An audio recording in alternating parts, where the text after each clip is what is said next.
All right, here we go. Welcome. My name is Michael Kendall. I'm calling. I am here from the State Department of Commerce, and we're here today to talk about the Building for the Arts program. First, we're going to do some introductions, and then we'll talk a little bit about how things are going to work. Let's start with Cheryl Reed. Hi, I'm Cheryl Reed with Capital Programs, and I'm the Local and Community Projects Manager. And Beth, why don't you go next? Good morning, everybody. Thank you for attending this morning. I am one of the supervisors on the Capital Facilities team. And now let's do Heather. Heather's going to help us out with any real estate questions you may have. Good morning, my name's Heather, and I am the supervisor for the real estate development and services. And then let's go to Michael. Good morning, everyone. My name is Michael Boyd, and I am also with the Real Estate Development and Services Group. And let's go to the Building for the Arts Program Manager, Sarah. Good morning, everyone. I'm Sarah Alway. I am the Program Manager for Building for the Arts. Happy to be here this morning. So it sounds like folks aren't being able to see who's speaking. That's what it says in the chat. I don't believe our cameras were on anyway. Okay, maybe that's it. We're going to keep going. So I have to spotlight each person whenever they're speaking. Tricky. Well, our cameras will be going off at this point, so yeah, we're okay. I'm the guy doing most of the blabbing. So, all right, here we go. And then, oh, and our wonderful interpreters. Kristen is your current interpreter, and because I'm such a motor mouth, Kathy will be switching off. That's Kathy. And off we go. So first that I'm going to do is share, if I can figure out how, my screen.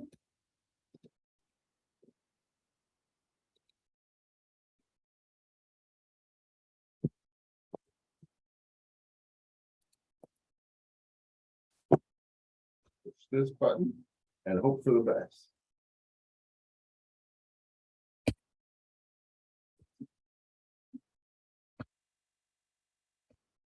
And he did now.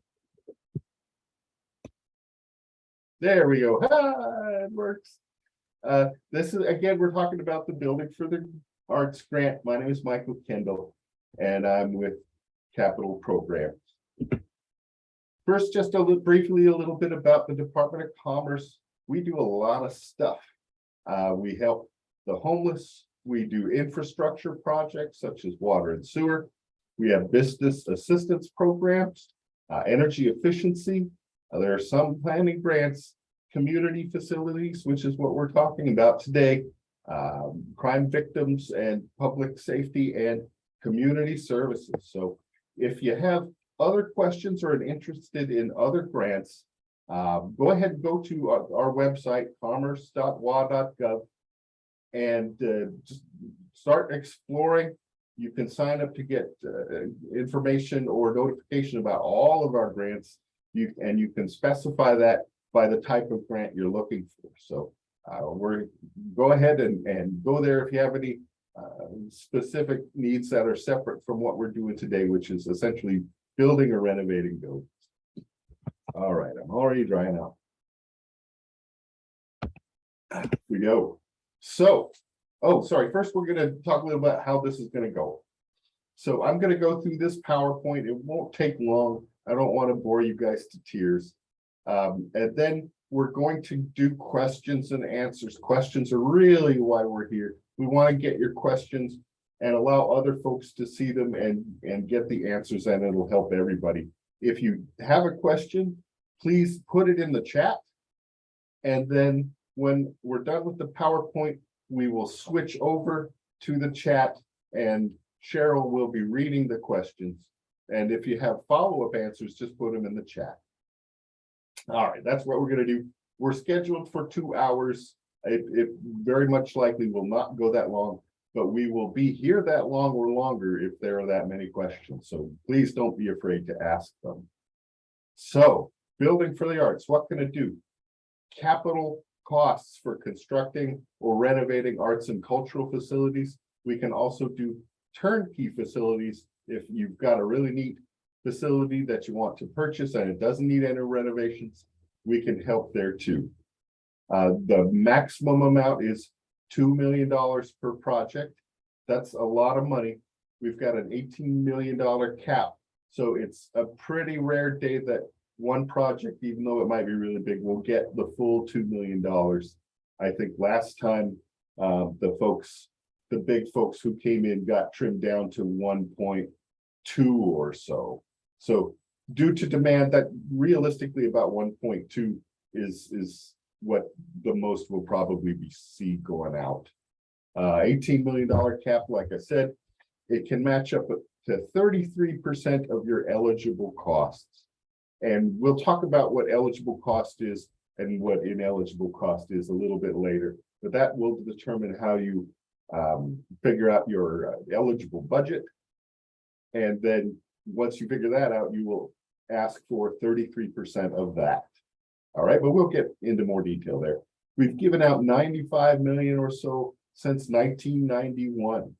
This has been a very successful program, and it's been around a long time.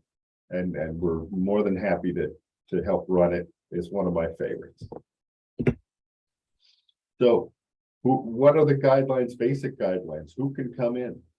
Tribes and nonprofits. You don't need to be a federally recognized tribe, and you don't need to have a 501c3. You just need to be registered with the state of Washington as a nonprofit. And that's very simple. If you need help with that, let us know. You must have site control, and that's by the time the application is due. And that is either through ownership or a long-term lease of at least 15 years or more. If it's an acquisition, we'll need to see an executed purchase and sale agreement.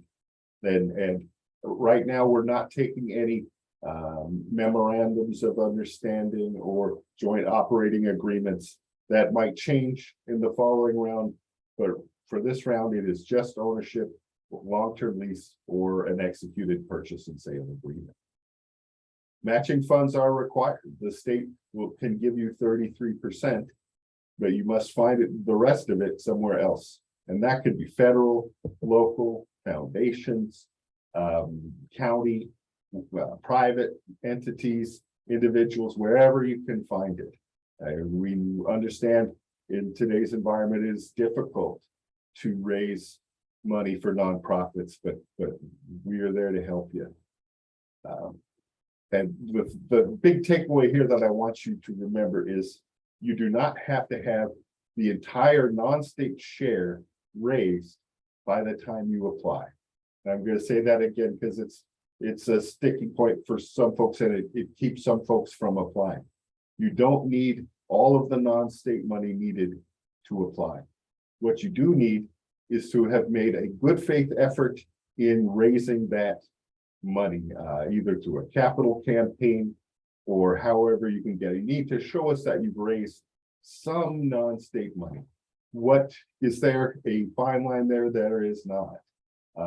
If you've only raised 5% or 10%, or and if you're in a big major metropolitan area, then that's probably a little low, and you might be best served to come back in the following round, which will be 2 years from now. We follow the state legislature, but that's going to be on a case-by-case basis.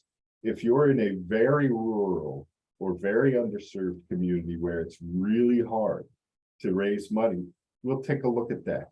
Sometimes the boards will give advanced small gifts to folks that haven't raised a lot of money and are in tough areas, just to show that the state is interested in the project and to help prime the pump, as it were. But again, it's a case-by-case basis. If you're unsure whether or not you qualify or whether you can make it through, just give me a call and then we'll talk about it.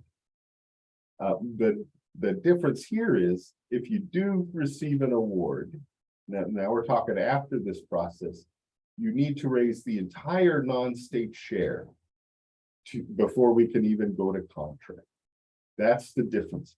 Once you get an award, we'll talk about the timeline, but once everything's signed, sealed, and delivered, then that's when you need to raise all of the non-state share before we can go to contract. And that's to avoid the classic bridges to nowhere. We want to ensure that the project will get built. It is a reimbursement only grant. We cannot advance payments, but also we don't want folks to have to take a very short-term loan just to get reimbursed. So if you can't pay the cost that you have incurred, you can submit for reimbursement. We will reimburse you 33 cents on the dollar. That's 33%. That's how we make sure only 33% of state money is going in.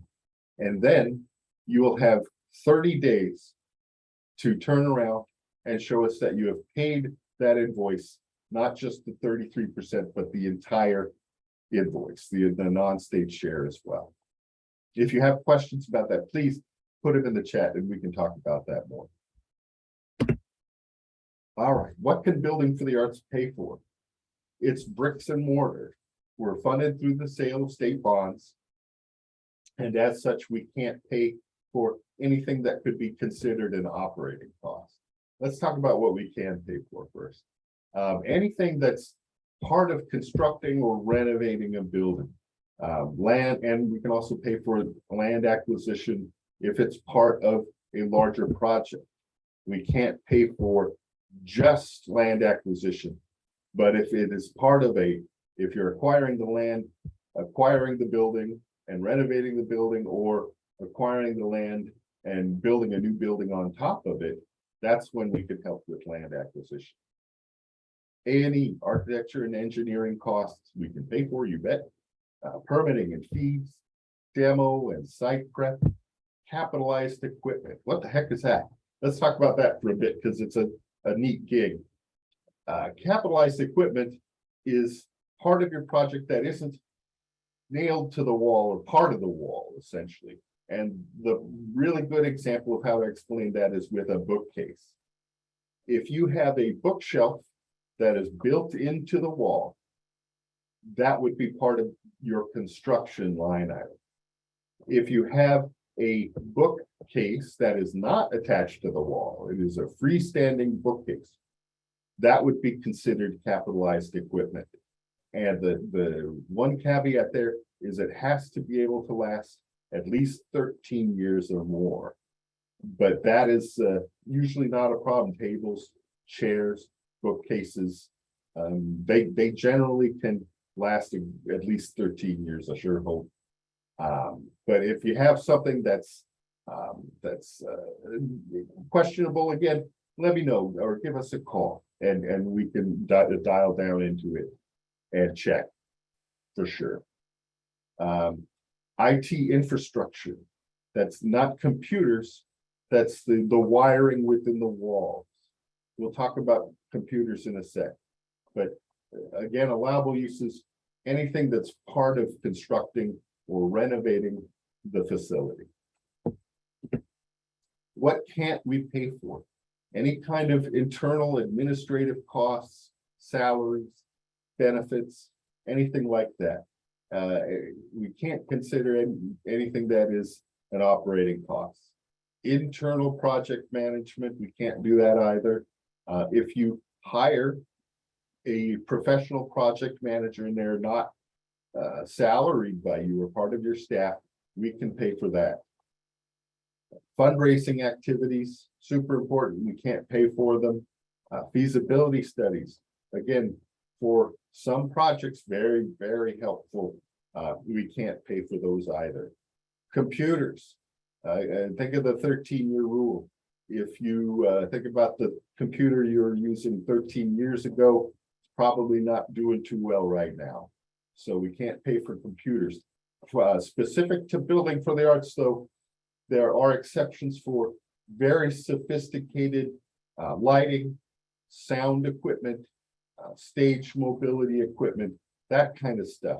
We will absolutely look at those And if they can last 13 years, we will bring them in, and that's the exception for computers. Rolling stock, what the heck is that?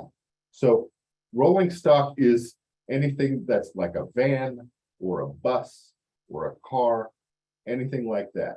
And I put an asterisk there because we had a proposal for a very interesting project come around this time that would essentially be a rolling stage, a mobile stage and performance space. Essentially, that was a big giant bus or maybe a flatbed. And it would go to rural areas and do performances. And that's a cool project. I like that project. Right now, it is ineligible. We are looking at amending the rules next time around to get that type of project in. It's a neat project. And moving costs. We can't pay for those either. All righty. Let's talk about some of the strings. With free money comes great responsibility, to quote Spider-Man. Prevailing wages is the first thing.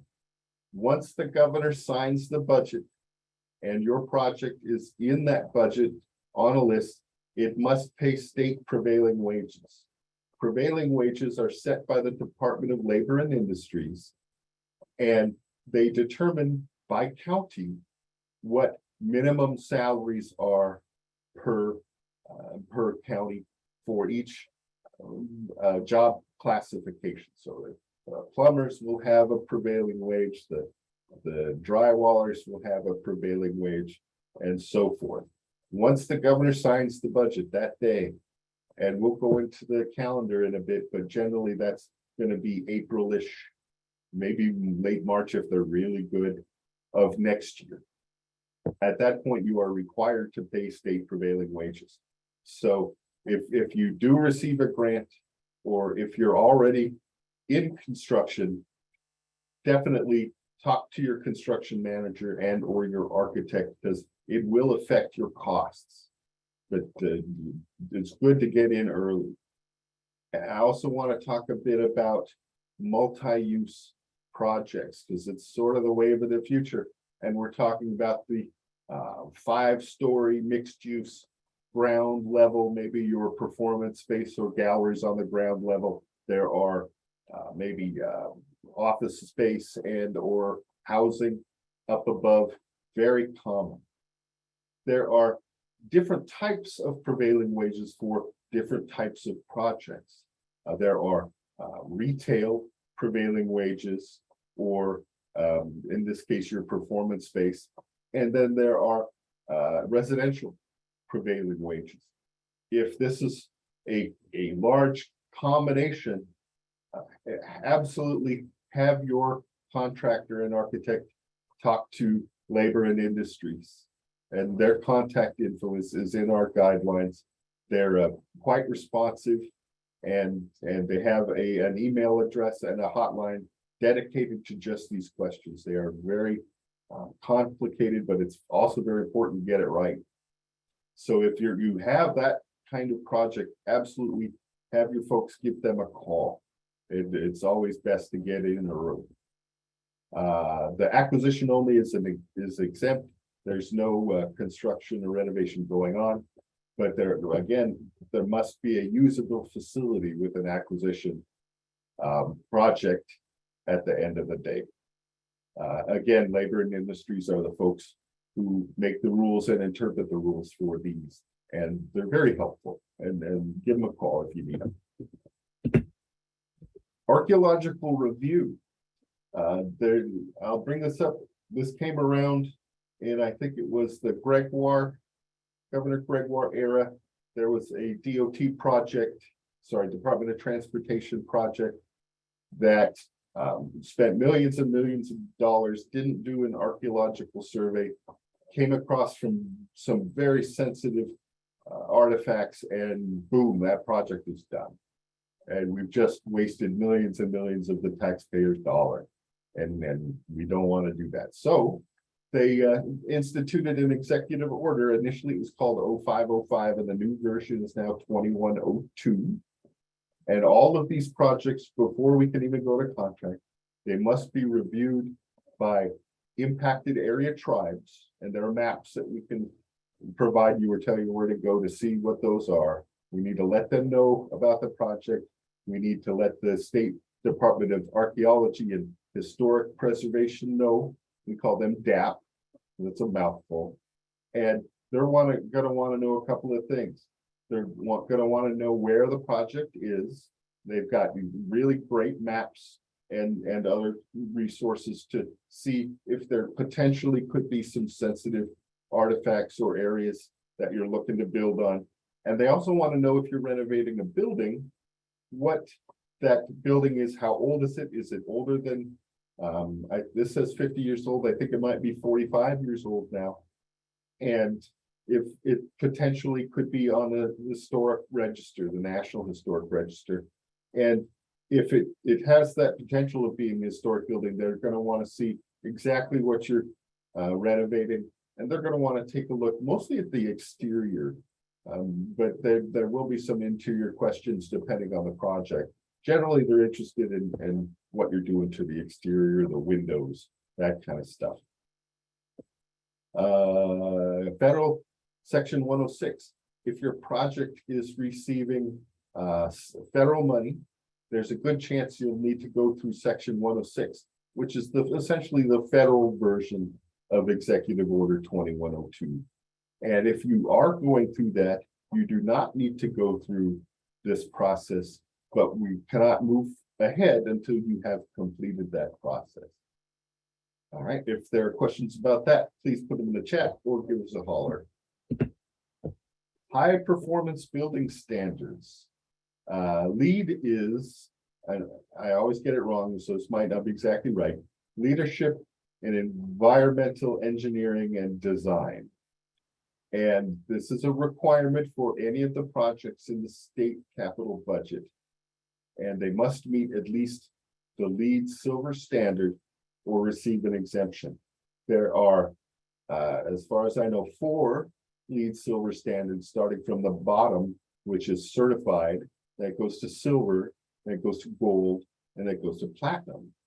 I've been in a LEED platinum building and they're amazing, they're beautiful, and they're a great place to work. The state wants you to go at least LEED silver, and it will add some cost to your project. Folks that are really sold on LEED, will say it's 1 to 3% added costs. And the folks that are really not happy with this type of process will say, oh, it's 15, 20% added cost. I've found, I'm no expert, but generally it's somewhere in the middle. But it very much depends on the type of project that you're doing. Ballpark maybe 7% added cost or so, but talk to your architect. They know all about this stuff. They've gosh darn, most of them are certified in how to do it. And again, this is something you want to get in early, because it not only will it affect your design, but it will affect the cost of your project. Now, there are exemptions to this. There are categoric exemptions, and then there are what we call not practicable exemptions. So acquisition only, obviously, there's no need for just buying a turnkey project. Projects that involve piecemeal renovations. So that would be anything that isn't affecting the overall internal space and including the conditioning. I'll give an example of maybe it's a list of smaller fixes. Maybe it's just the roof and an ADA ramp up, Americans for Disabilities Act upgrade. Maybe there's a ramp, something that there is no LEED process to go for. And in that case, your architect will know whether it can go LEED or not. And that exemption would be filling out the form, the declaration form, and have your architect sign it and say why it can't go LEED. And then A new construction, if it's under 5,000 square feet, that is categorically exempt. If it's a renovation and it's under 5,000 square feet and less than 50% of the assessed value of the property, that is also categorically exempt.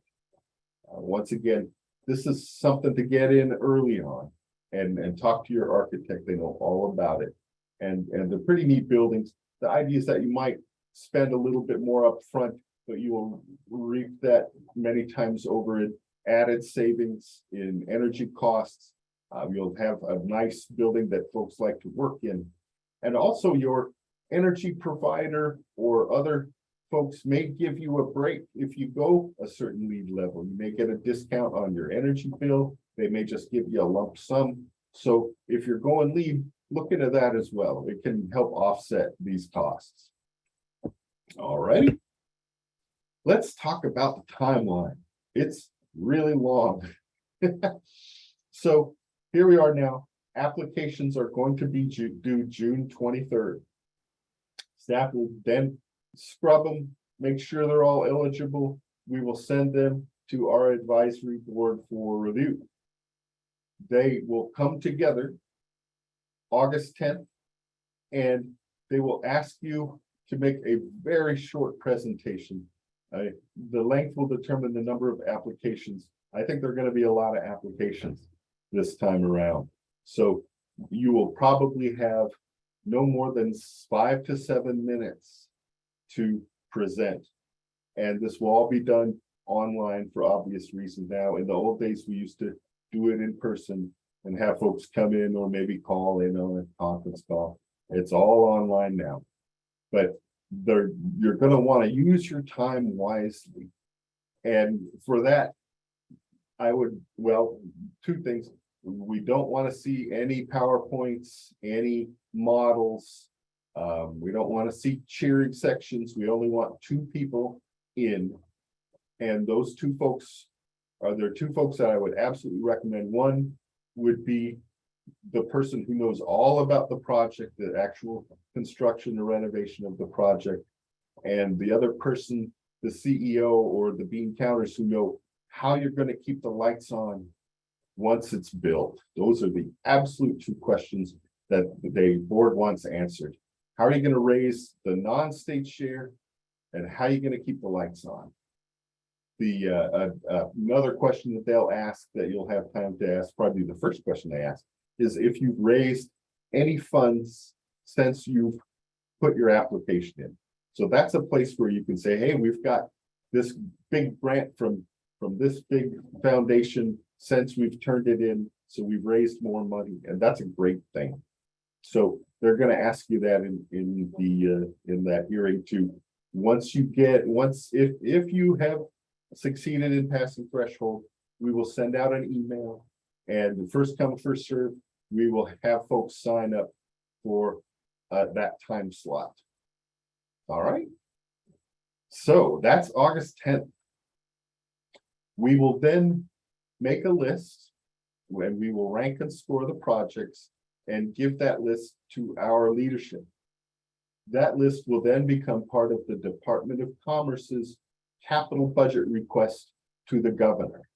And that will happen, about September of this year.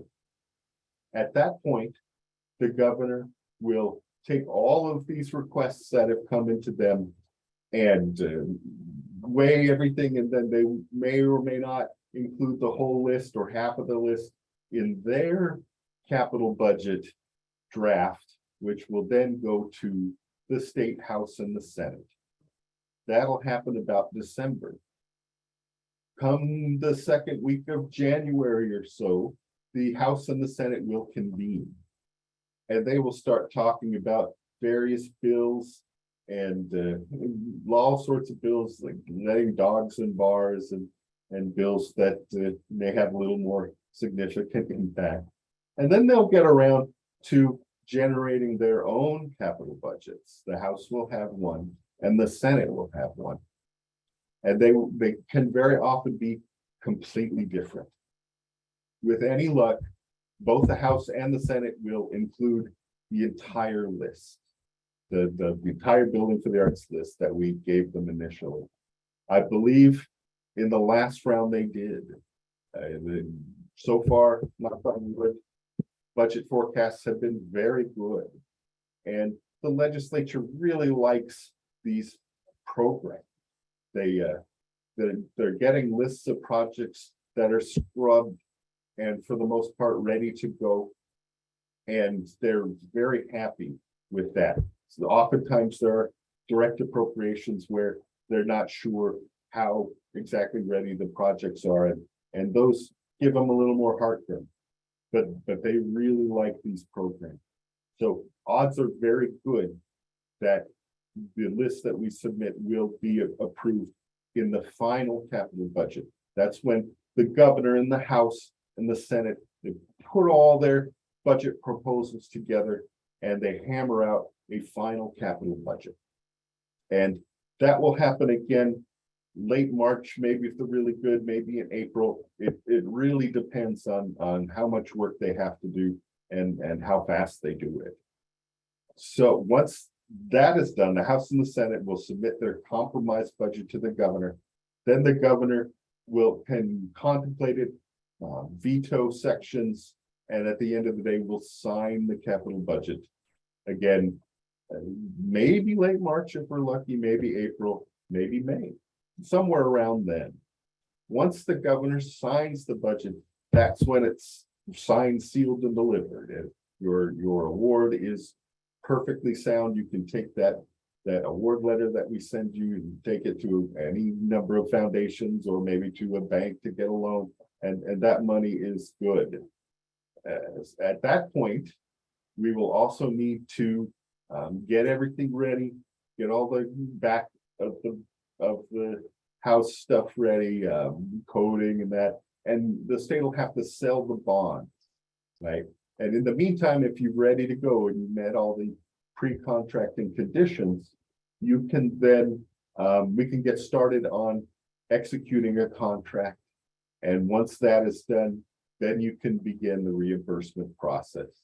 We'll submit what they call an A-19, and not a very difficult form, along with another pretty short form and a status report that will include where you're at in your project, and ask you to project how you're going to spend the remaining funds as we go forward.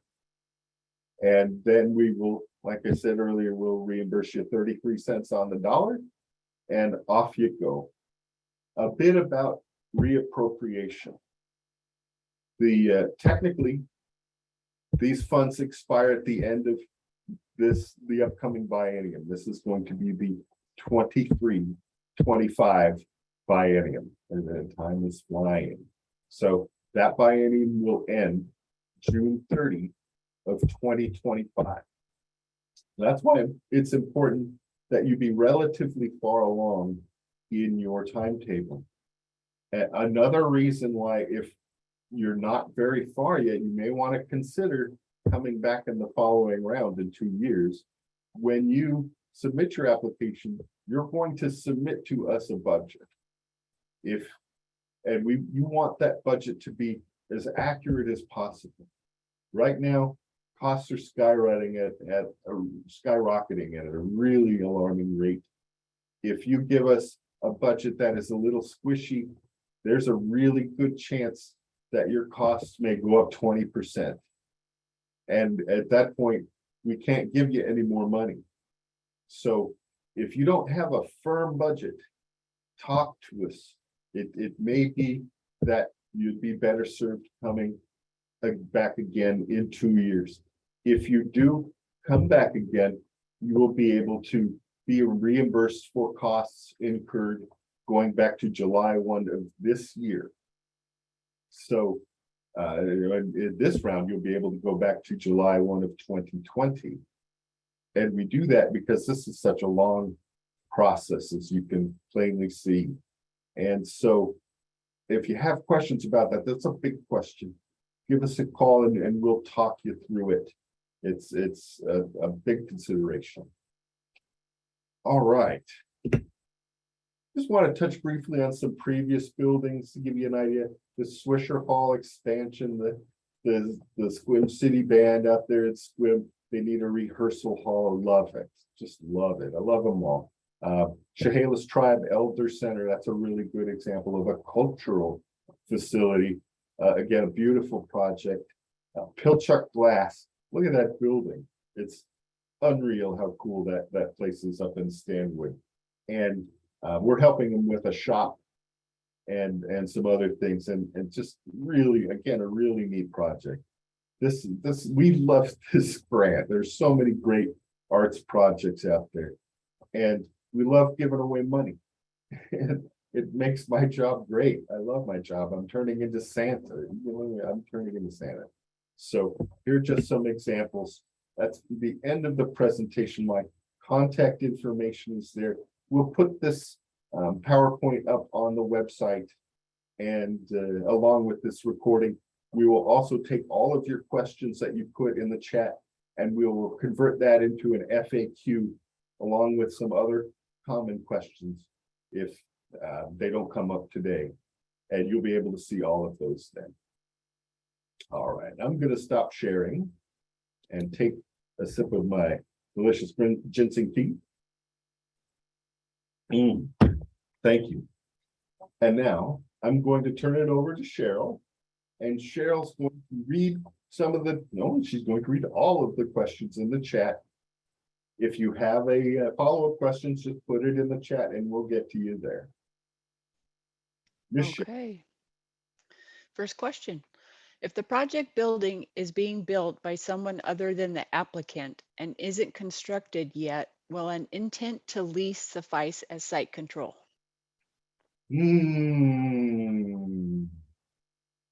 Probably not. Intent implies that it's not done, right?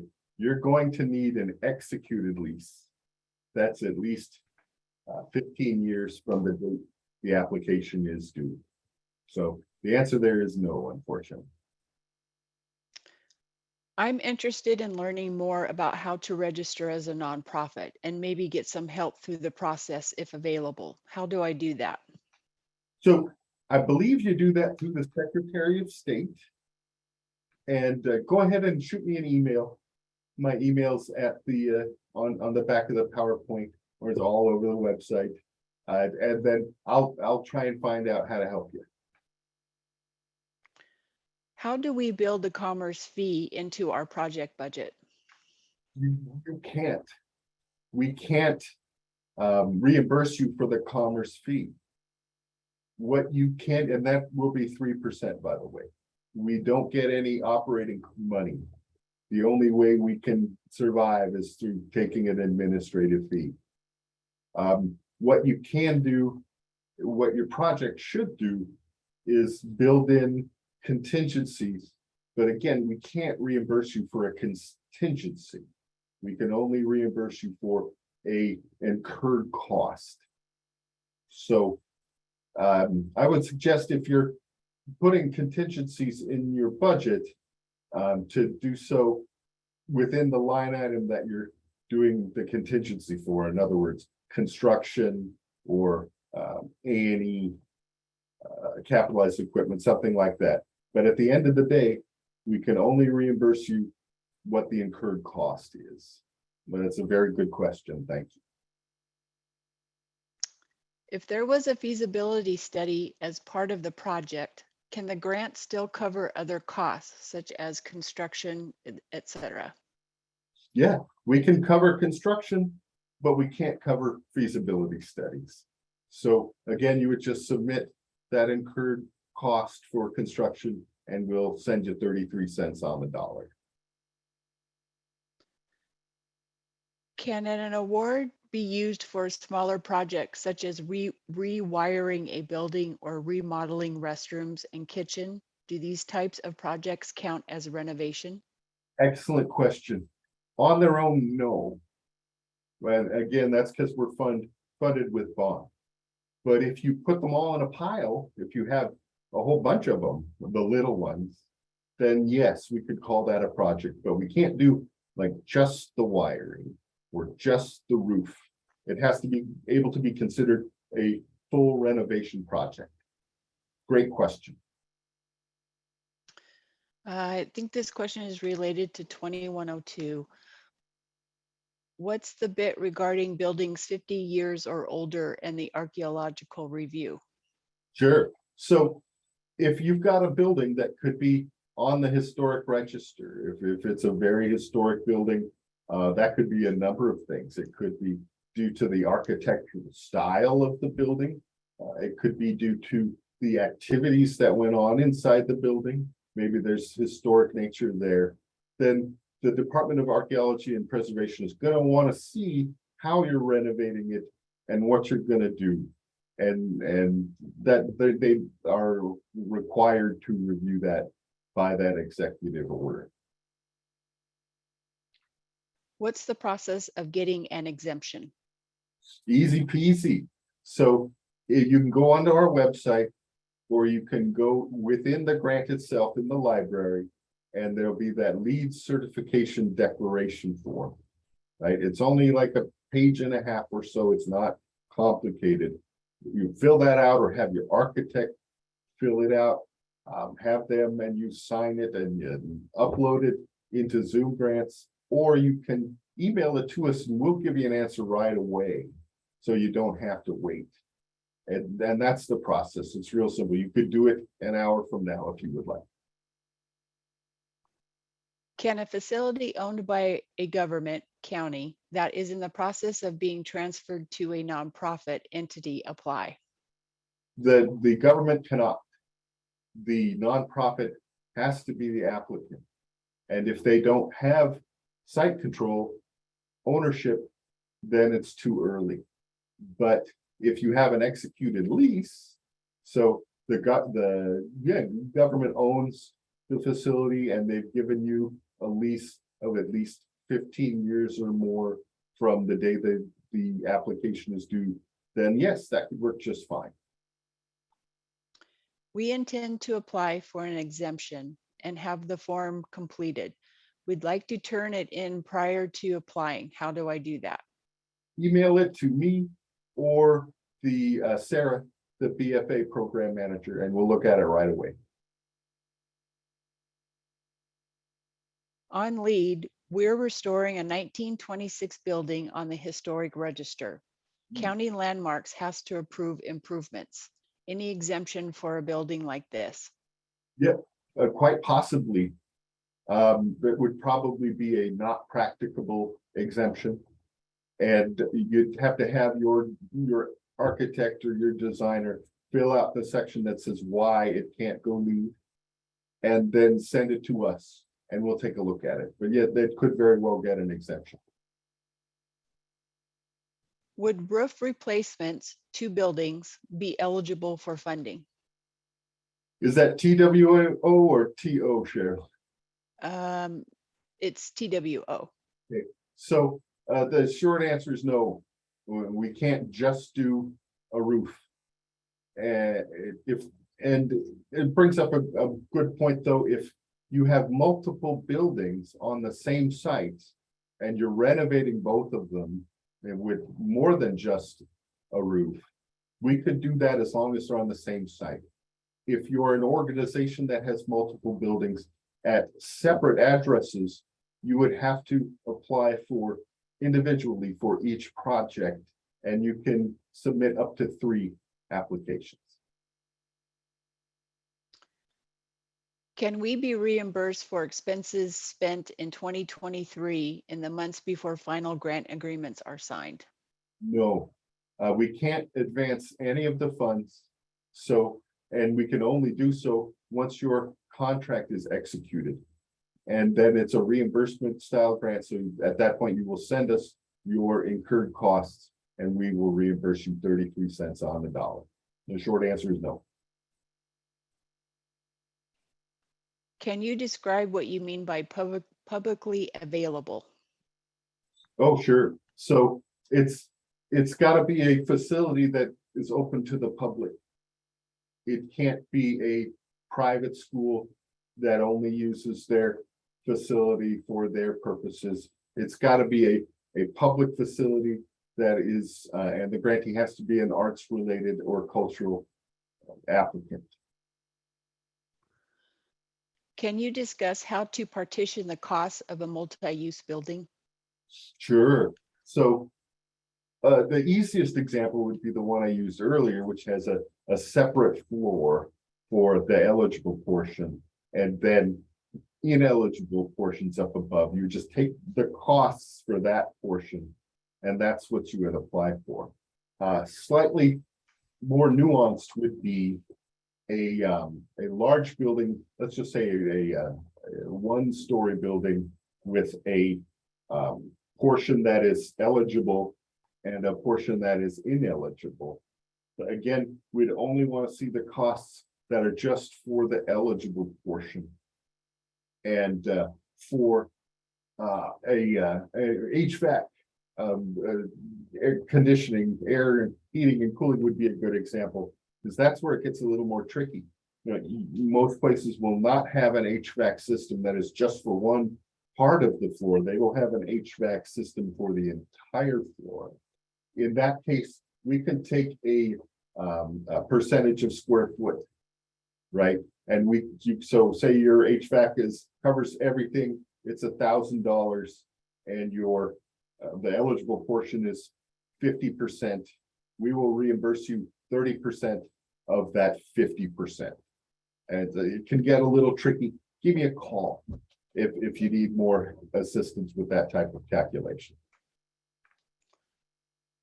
Can funds be used for artwork inside and or outside the building on a new construction affordable housing project? And she's asking funds would be used for just artwork. Can't do it. We can potentially pay for artwork as part of an eligible larger project, but it can't be temporary. It has to be a permanent fixture. But we can't just fund art with this program. Where should we go to learn more about how to initiate tribal consultation? Excellent question. There's a website that the Department of Archaeology has that can walk you through that in the entire process. And I believe that's in our toolkit on our website. I'm not sure if there's a link to that on the Building for the Arts page, but send us an email or give us a call and we'll send it right to you. How do we place in the budget the up to 3% admin costs for CCF? Again, we talked about that a little earlier. You cannot. We cannot reimburse you for our administrative costs. So you'll just need to when you're preparing your application in your project and you're counting on this grant, just know that we're going to take 3% right off the top.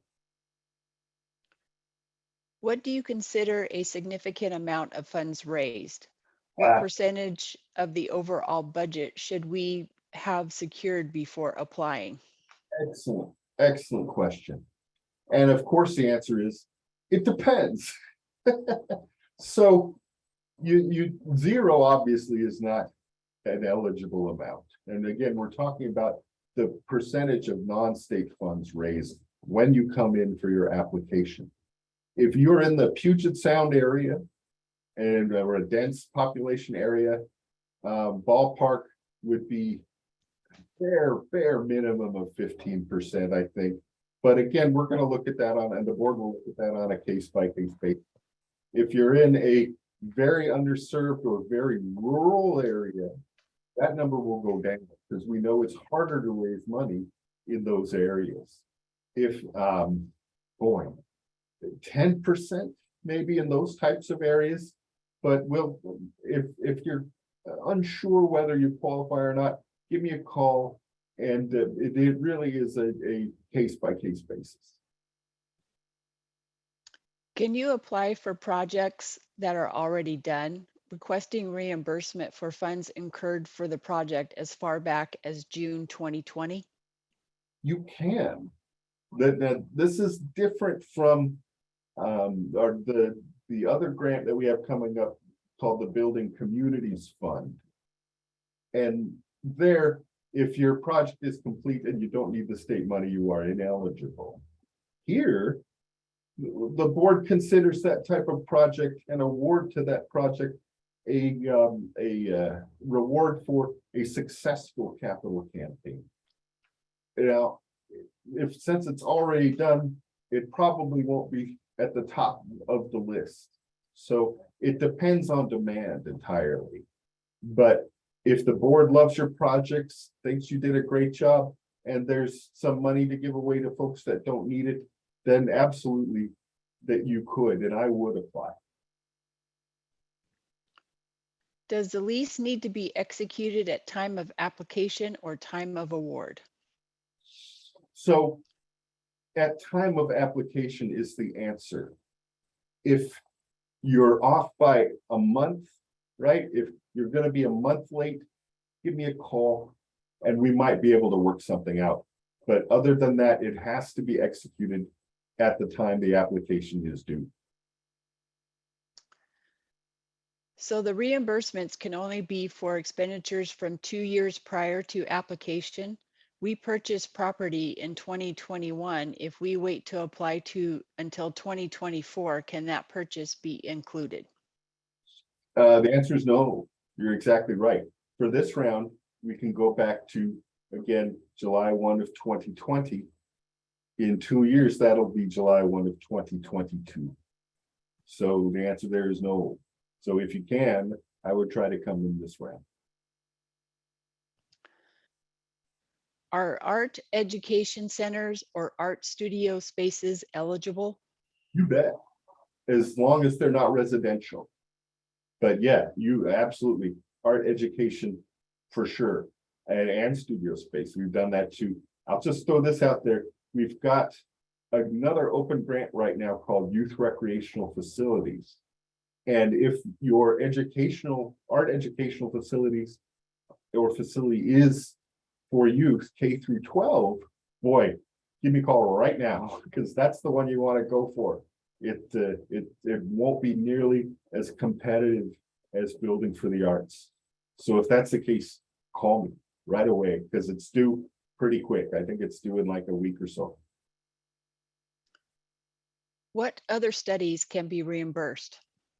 Studies cannot be reimbursed, and anything that could result in a not finished project, right? If you're studying a feasibility of a project or a readiness, and that study says you can't do it, or it's not a good idea to do it, that's the kind of thing that we can't reimburse for. We can't reimburse for any studies. Do the costs need to be incurred, spent, work done before we can apply, or are we able to submit budgets for approval? You do not need to have those costs incurred before you apply at all. But at the end of the day, if you do get a grant, then you'll have to incur those costs. And if you can't front the money, we can give you 33% of that, and you'll have 30 days to show us you've paid the entire thing. If the future tenant and the landlord does the 15-year lease need to be in place at time of application? Yes, it must be executed at the time the application is due. For an existing building under contract to be purchased, there wouldn't be anything lead related because there is no construction. Do we formally apply for a lead waiver in such a case, or is it understood there is no lead in non-construction purchases? Yeah, you need to submit the form, and the reason would be is it's acquisition only. This one is in response to the future tenant. It says, see above, are currently in a MOU. Yep, MOUs aren't going to cut it for this round. It has to be an executed purchase and sale agreement, lease, or outright ownership. Can you give an example on how an LLC can apply under a nonprofit? Woof. So LLCs are the wave of the future. The LLC itself cannot apply. The nonprofit has to be the applicant. But we understand that these types of projects are more and more prevalent. As long as the nonprofit is the controller of the LLC, then let us take a look at it. But the LLC itself cannot apply. Can you talk more about the ability to reimburse costs incurred as far back as July 1, 2020? You bet. So if you've incurred those costs, in other words, the date of your invoice is after July 1 of 2020, you can make that part of your eligible budget. And then if you do get a grant and we go to contract, we can reimburse you for that eligible cost going all the way back to July 1 of 2020. The notice, excuse me, the notice of funding opportunity describes a project. It states that the state does not consider ADA upgrades when accompanied by other renovations. Can you explain this limitation? We are proposing a significant renovation that includes embedding accessibility and ADA in the renovation. Can we include the total cost of the renovation, or what would we have to exclude? I think that might be a typo. If you're doing ADA upgrades as part of a larger project, it's absolutely eligible. If I think what we were trying to get at there is if it's just ADA upgrades, that would not be eligible. But as part of a larger project, absolutely 100% eligible. Would a new construction, mixed-use, affordable housing development that integrates cultural art into the development in the form of outdoor murals, statues, tile work, etc., be eligible for funding? The short answer is no. By statute, we can't fund anything that is related to housing. Would you explain how a sponsor would have to have funds to bridge the state's payment, since you pay only as reimbursement and the sponsor has to prove that the bill has been paid? Sure. I'm assuming by sponsor, you mean the grantee themselves. So if you don't have the money to pay the cost when you submit us the invoice, you can submit us that invoice without the canceled check or the electronic funds transfer proof. Then we'll submit you 33 cents on the dollar, and then you will have 30 days to show us you've paid 100% of that cost. And we try to do that so you don't have to take some sort of really, really short bridge loan and incur that cost. Just to be sure we are understanding correctly, we need to have the other 66% of funding and the 3% commerce fee covered at the time of application, correct? Thanks for asking. That it's hard for folks to wrap their heads around. You absolutely do not have to have the 66% non-state funds raised at the time of application, not at all. At the time of application, all you need to do is show us you've made some sort of effort in raising that non-state share. Then what you do need to show us that you've raised the non-state share is after you've received a grant, after the governor signs the capital budget, and at the time when you're ready to go to contract. So again, that probably won't be until August or so of next year. Or yeah, August of next year. So you absolutely do not need to have that 66% share raised at the time of application. Would earthquake mitigation projects be eligible for funding? Could a new roof and earthquake mitigation be combined to qualify? It could. It couldn't be just one or the other of those, but if you combine them, let's take a look at it. But yeah, that very well could be eligible. The building we're interested in renovating has a tenant on one side, a restaurant, but the other side we'd like to convert into a public space. Are we eligible in this case, even though there's a for-profit tenant in the building? So it depends on your definition of public space, right? If it's a building for the arts eligible space. You know, it's a gallery, it's a performance space, it's something relating to cultural, that would work. We would just need to completely separate the part that is not eligible. Can you talk a little bit about stakeholder survey requirements? You bet. Great question. So we require 3 stakeholder surveys.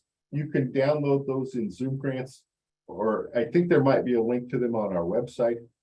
One of those must be someone from local government. I'm pretty sure Beth or Cheryl or Sarah, let me know if I'm wrong. But the idea there is that, and I may be confusing this with the Building Communities Fund, but we want one of those to be from a partner in local government for various reasons. But optimally, those recommendation surveys are not from a politician or from your board or CEO. They're for someone who will be or currently uses your facilities or your services. The stakeholder who's will be the benefit of this new facility. Those are what the board really wants to see. And oftentimes, if you're a grant writer, here's something for the grant writers out there. Very often, grant writers will send pre-written letters for folks to sign, and more often than you'd believe, we would receive 3 exact same letters. Don't do that, please. Excuse me. If what we want are the folks' real feelings and opinions, and if you still need to do something like that, just give them bullets and talk to them and help them write it. We even received one in the past that said your name here. So for grant writers out there, just make sure you're not sending us 3 exact same letters. It just doesn't look great. We are partnering with a developer who is building a 60-unit affordable housing structure. Our organization will be the anchor tenant, purchasing our space from the overall building.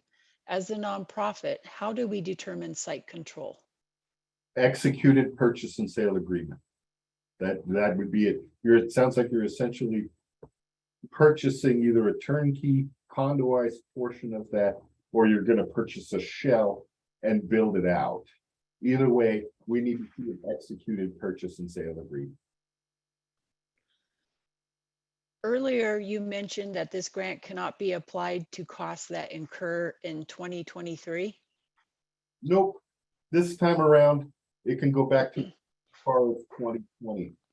And then even in the following round in 2 years, it can go back to July 1 of 2022. So, I mean, that's as far back, but it could go forward from there into 2023. So, no, I think we're good there. If we received prior BFA funding for a certain area of our capital project, but now there are new equipment needs within that space, may we request support for this round? That's a toughie.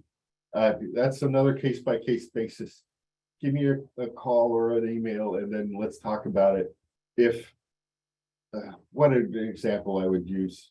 If you're doing a performance, say it's a theater, and you didn't receive money for lighting and audio, you know, something that's big enough that isn't just a single thing, we potentially could do that, but the answer is probably no, but I don't want to say no absolutely, so give me a call. If we lease a portion of a cultural center, would that part be ineligible?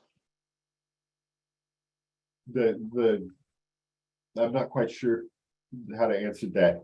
If you have an entire cultural center and you're leasing a portion of that cultural center for different cultural activities or arts activities, then it could be eligible for that portion that you're applying for.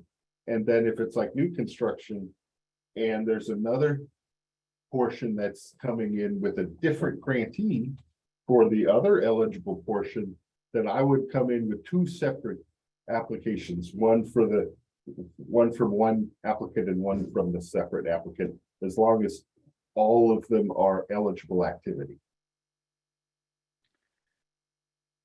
If the nonprofit is the 100% owner of the LLC, I believe the state considers that nonprofit controlled and acceptable. Might that be true? I think that's true, but just to be sure, let's take a look at it. I heard that an organization can only apply 3 times. If we are early in the project, and would it be better to wait until we have more to be reimbursed to start applications? Got it. So that 3 applications only applies to each round. So a crazy example, but one that might shed some light is one organization could apply for 3 separate projects in this biennium, and then 3 more completely separate projects in the next biennium. So it's just per round. Since you stated you don't fund anything related to housing, are TI funds covered for the arts org that is an anchor to low income housing? I'm not exactly sure what TI is, sadly, but if there's an arts organization that's in a space that is completely separate from the housing, and maybe the housing is above, then that could be eligible. Would a letter of support work in place of the recommendation survey? It's essentially the same thing. So have them put that information into the survey.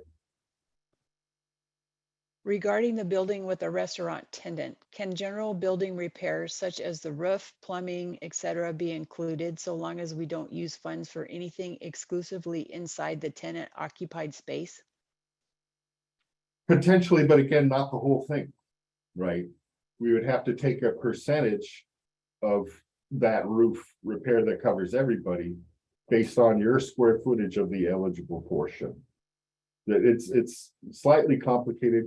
So, but yeah, give me a call and we can talk about it more. But the short answer is potentially yes.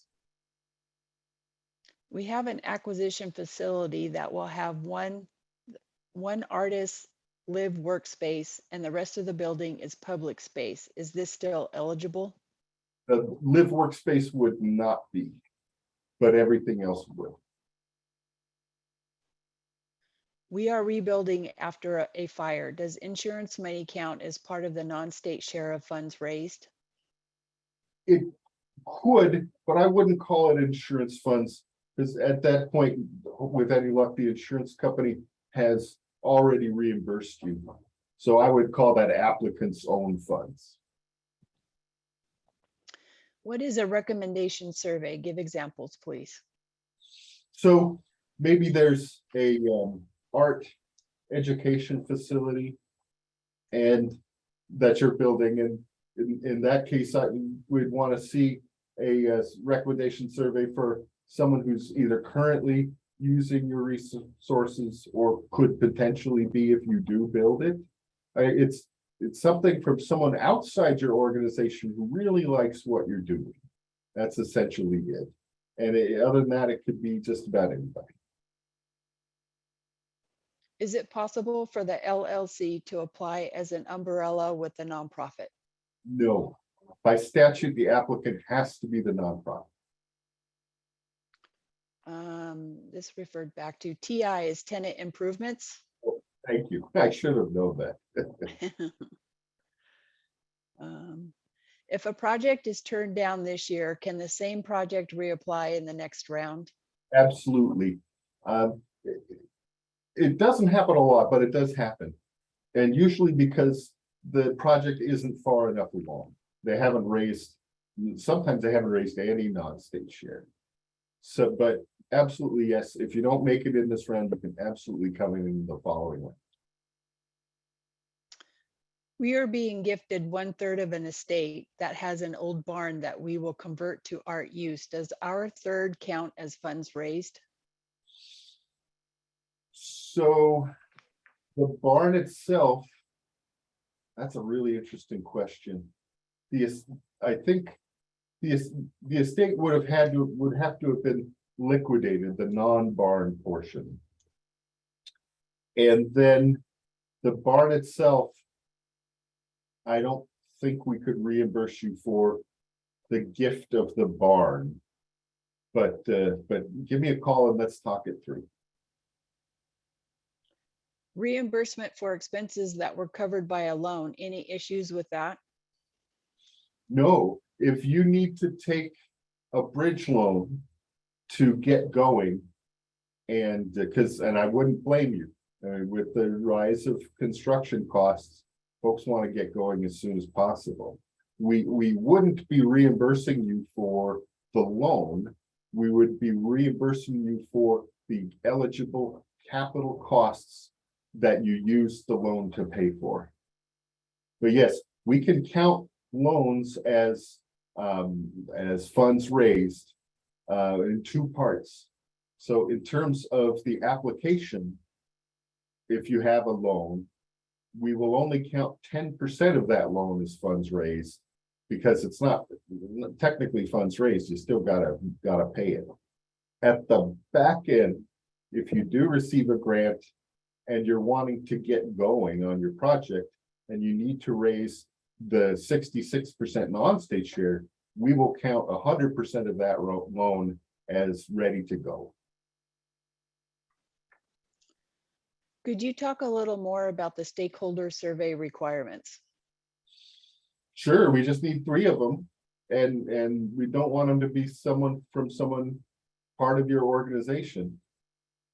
And it's someone who likes your project, someone who thinks you're doing great work, and has something good to say about your organization, maybe, and the project, or just your organization. It's like a letter of recommendation that fellow said, or not fellow person said. And if you need more specifics, give me a call there. That was the last question. Great questions. Oh, there's another one that came in. Come on, bring them on. A private individual is gifting us a building that needs major renovation and is being used as a performing arts venue. Is the appraised value of the building eligible as a match? I gotta go back and take a look at that. It might be. I've got so many grants going through my head right now. I can't say yes or no. If Beth or Sarah knows something, please pipe in, but I'm gonna have to go back and take a look at that, honestly. Potentially, yes. I believe that we have used that as a source of funds in the past. I thought so. So yeah, the trick is the appraisal would have to be recent, in this case, within a year of your application submittal. And you'd want that anyway, because it's probably gone up. That was the last question. All right. This was the best round of questions we've had so far from doing these. And we have, haven't seen any really specific real estate questions, but I want you to know that we've got an amazing team of real estate and property experts that can help you through all of this. They're super smart, and the rest of our team, absolutely super smart and super helpful. We're not here to be speed bumps, right? We're not here to keep you from getting money. We are here to help you get an award and help you create a great finished project, right? So please, any other questions, give me a call, give Beth a call, give Sarah a call, send us an email, however you want to do it, and we'll get back to you right away, seriously, right away.